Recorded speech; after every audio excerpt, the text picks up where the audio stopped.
Now, in the ancient Near East times, stretching into the period of the Roman Empire, the times of Jesus, and of course, the Apostle Paul, the number one pick for storage containers didn't come from the local store, right? People had to make them. People couldn't go online and order a bunch of tote boxes and store things in them and then neatly line them up in a garage or anything like that.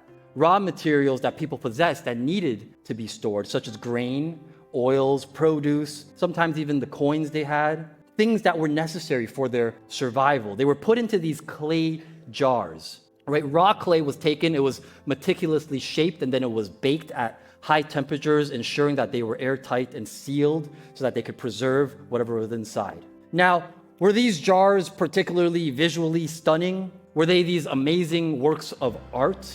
Were they even really particularly sturdy? Of course not, right? They were made out of plain clay. There was no paint, there were no fancy designs.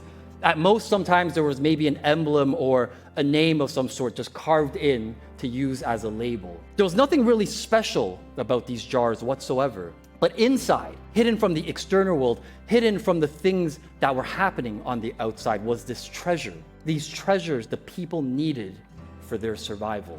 And so the Apostle Paul paints this beautiful picture for us of who we are in Christ.